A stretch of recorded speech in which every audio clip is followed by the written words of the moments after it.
Well, I really appreciate it. That was really nice. I think she gave me 3 hours, so if I'm not mistaken.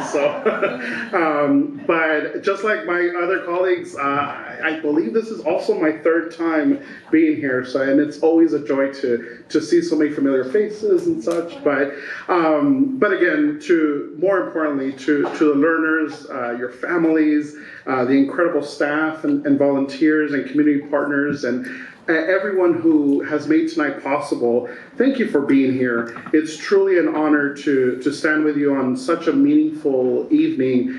And thank you for your kind invitation to be your keynote speaker. So no pressure. But tonight is not just a ceremony. It's a recognition. It's a recognition of an effort. It's the recognition of diligence and the quiet determination that doesn't always get seen, but deserves to certainly be celebrated.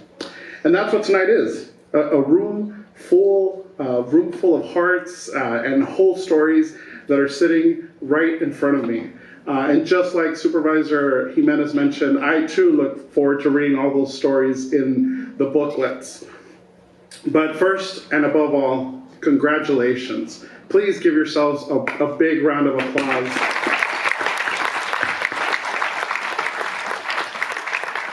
And I say that because what you've accomplished today is not easy. Let's be honest, learning a new language, and learning a new language as an adult, is hard. It's really, really hard. It's not just vocabulary or grammar. It's not just how to change things from your native language to English. It's learning how to think differently, how to express yourself differently, how to navigate a world where even simple conversations can feel like climbing a mountain. And yet here you are. And that says a lot about you. Your determination, your resilience, your courage. It's incredible. So tonight's theme, the key to your future, is the key to your future. And I can't think of a better way to describe what you've done. Because English isn't just about language, it's about access. It's about opportunity. And it's about unlocking the doors that once felt closed. Now, I do want to make this a bit personal for a moment. Para empezar, como todos los que se reconocen hoy, el inglés es también mi segundo lenguaje. English is my second language as well. I am the son of Ana Maria Alvarado and Antonio Cerros, both immigrants from Mexico, and I was born in El Paso, Texas, on the U.S.-Mexico border. And Spanish was the language of my home. It was a language of love. It was a language of family. It was the language of everything that mattered the most. And yes, that included lots of tacos. When I was preparing for this speech, I FaceTimed my mom, and I asked her, what do you remember about me learning English? And right away, without skipping a beat, she told me a story I will never forget. She said when I was about 5 or 6 years old, we went to a house party. And there were a lot of other kids, like any other house party, but they were all speaking English. And she said that she could see it on my face. I was frustrated, I was sad, I wanted to play, I wanted to connect, I wanted to belong, but I couldn't. Not because I didn't want to, but because I didn't have the words yet. She told me it broke her heart to watch me. But then she also said something very powerful. She said that as soon as I started school, I learned English almost immediately. Not because I had to, not because anything else, but because simply I just wanted to make friends. And think about that. A 5-year-old making a decision like that to learn a new language. Not because of a test, not because of a job, not because someone told me to, but because as a child, I wanted to have connection. And that's the real power of language. Now, my mom also reminded me that learning English wasn't easy for her either. She laughed, telling me about the confusion of learning a new language. Like how one word can mean 10 different things, or 4 words sound exactly the same. A sheet can be something you sleep on or something you write on. And you can ship a package on a ship across the ocean where you might see some sheep on the other side.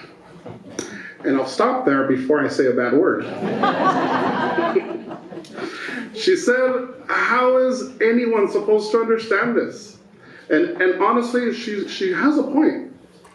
But behind all the humor, there was absolutely something deeper.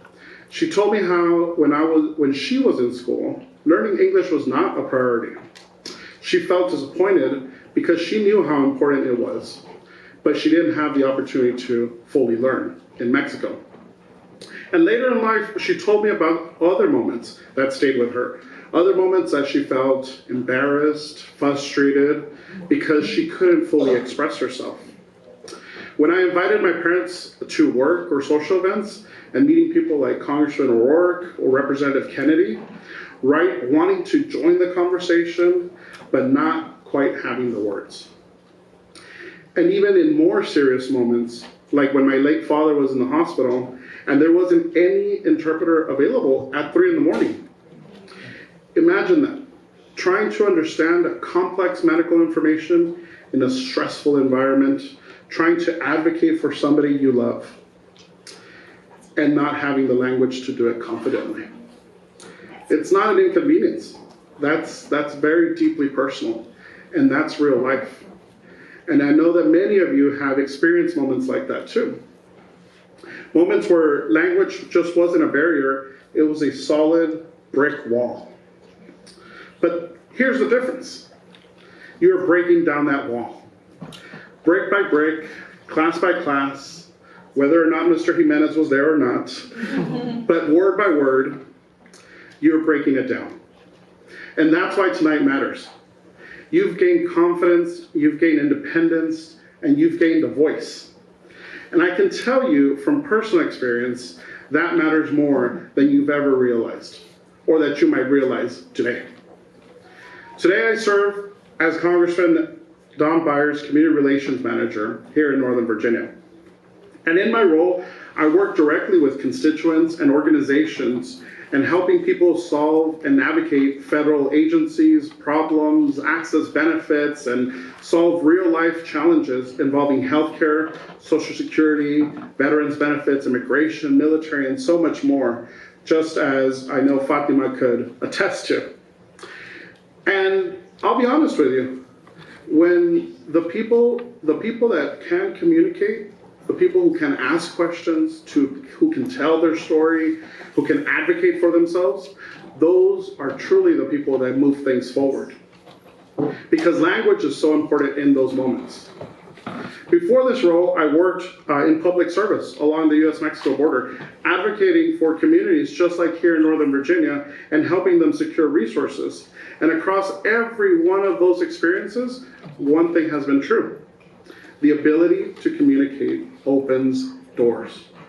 It changes outcomes. It gives you a seat at the table. And that is exactly what is being recognized today. And that is why I truly believe in the mission of the English Empowerment Center as well. Because in Northern Virginia and across the 8th Congressional District, I've seen firsthand how access to English isn't just helpful, it's life-changing.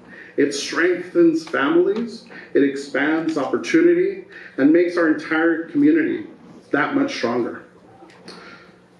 I also want to thank the incredible team behind this work. People like Ruth Paul, their executive director, Michael, Jennifer, and so many others that are here today, because they don't just teach language skills. You all change lives. So please, let's give them a round of applause as well.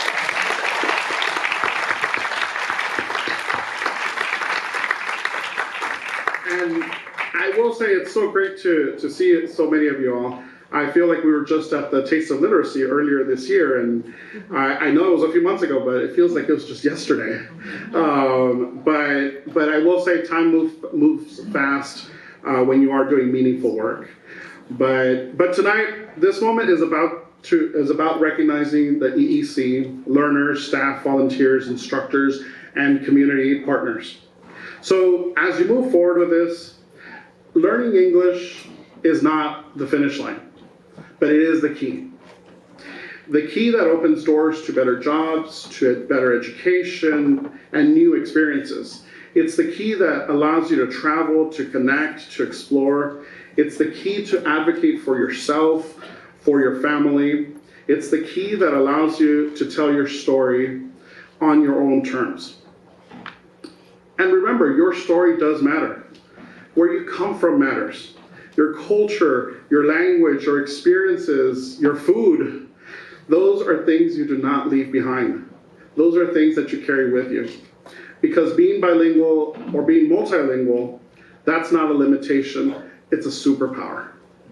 It allows you to move between worlds, to understand people more deeply, to build bridges where others see differences. And let's be real, I work in government and politics. The world needs a lot more bridge builders right now than anything else. So as I leave you here tonight, don't just think of what you've learned. Think about what you're going to do with it. Who are you going to help? What opportunities are you going to pursue? What doors are you going to open? Not just for yourself, but for others.